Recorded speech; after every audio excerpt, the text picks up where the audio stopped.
Yang ketiga, saya sama sekali tidak terbersit pikiran untuk mundur karena saya mendapatkan amanat dari muktamar ini untuk 5 tahun.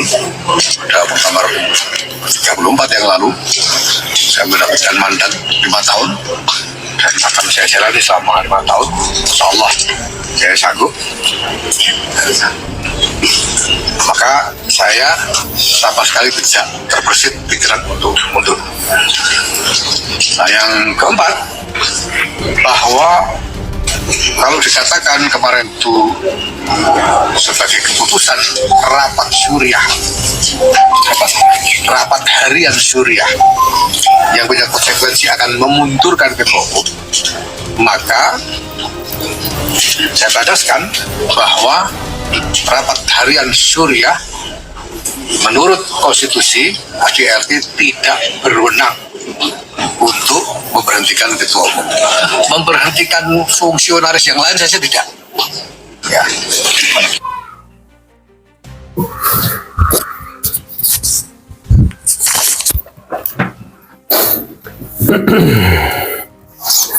Assalamualaikum warahmatullahi wabarakatuh.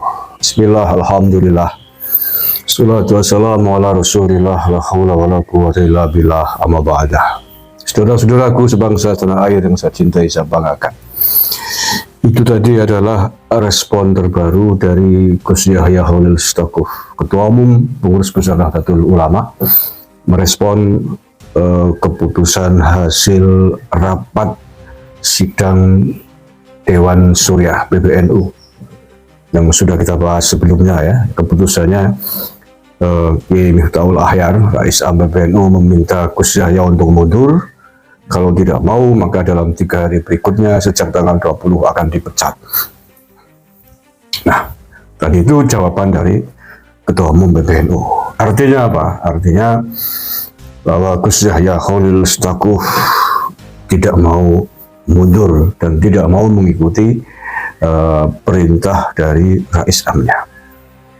Sampai di titik ini bahwa bisa dikatakan Pengurus Besar Nahdlatul Ulama pecah dan tidak mungkin bisa menjalankan lagi fungsi organisatorisnya memimpin Nahdlatul Ulama di seluruh tanah air.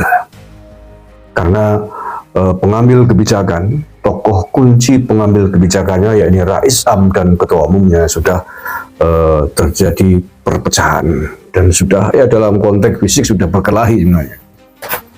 Bagaimana mungkin kemudian akan melahirkan sebuah keputusan-keputusan, kebijakan-kebijakan secara resmi yang harus ditandatangani oleh Rais Am dan Ketua Umum PBNU dalam titik hari ini. Maka bisa juga dikatakan bahwa hari ini PBNU telah lumpuh. Tidak mungkin lagi untuk menjalankan roda organisasi. Karena kebijakan-kebijakan, keputusan-keputusan penting di PBNU mengharuskan tanda tangan dua sosok penting ini, Rais Am dan Ketua Umum PBNU. Masih ada lagi Katib Am dan Sekjen PBNU. Tapi keempat-empatnya ini sudah terpecah menjadi 2 kubu. Gus Yahya Khalil Stakuf dengan Katib Am Syuriah, Rais Amnya dengan Sekjen, sudah 2 kubu. Dan sudah tidak mungkin dalam kondisi seperti ini keempatnya akan duduk bersama menandatangani sebuah surat keputusan penting di Nahdlatul Ulama di level PBNU. Nah, pertanyaannya hari ini harus seperti apakah ini diselesaikan? Apakah akan dibiarkan begitu saja? Apakah harus ada solusi? Kalau dibiarkan begitu saja, artinya mulai hari ini sejak surat ancaman pemecatan itu keluar 20 November kemarin sampai pada hari muktamar yang akan datang awal 2027 atau mungkin akhir 2026, setahun yang akan datang, apakah akan dibiarkan kondisi PBNU ini dalam pertempuran dan bara api yang pasti akan menimbulkan gejolak dan gonjang-ganjing kontroversi di level di bawahnya PBNU dan PCNU. Yang jelas berarti tidak mungkin PBNU hari ini bisa melahirkan sebuah keputusan dan sebuah kebijakan.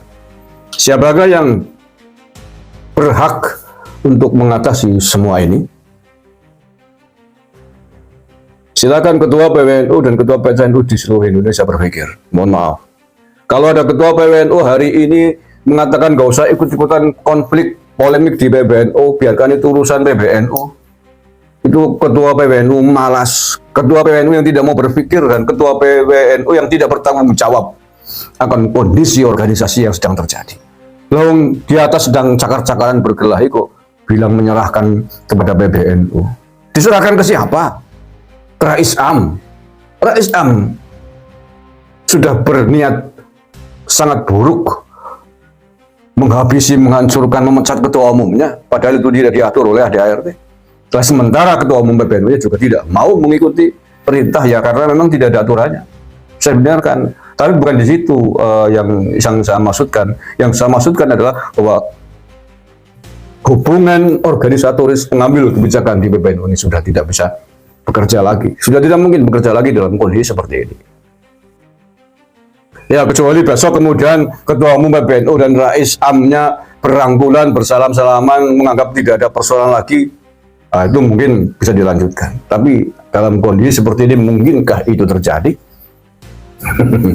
Tidak sesimpel itu, Ferguson. Menurut saya tidak mungkin. Dalam kondisi ini kan udah ibarat fisik sudah bertempur, sudah berniat saling membunuh. Dalam tanda petik loh ya, dalam konteks organisasi, dalam konteks mengambil kebijakan. Nah, yang bisa menghentikan kepengurusan jabatan ketua umum PBNU adalah muktamar, rapat, dan itu ada di tangan ketua-ketua PW dan ketua-ketua PC di seluruh Indonesia yang memberikan mandat kepada beliau.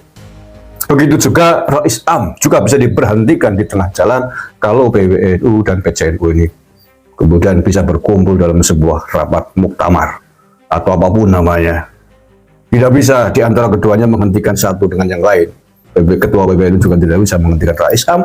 Rais Am juga tidak bisa memecat ketua umum PBNU. Yang bisa adalah pemberi mandat. Nah, kita juga tidak bisa berharap kepada Kiai Sepuh di luar organisatoris karena memang tidak memiliki kewenangan untuk itu. Apalagi kemarin ada komentar dari Gus Mus yang mengatakan bahwa itu biasa perbedaan pendapat. Apa yang bisa diharapkan untuk menyelesaikan konflik ini? NU memang milik Allah, sama seperti kita, eksistensi kita sebagai manusia di atas bumi ini milik Allah.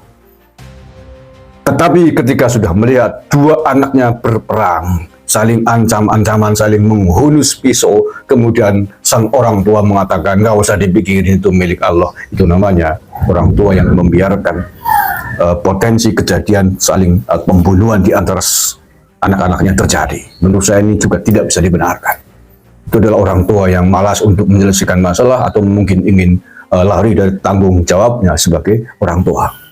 Harusnya usaha lahir, usaha batin, syariat dan hakikat harus bekerja bersama.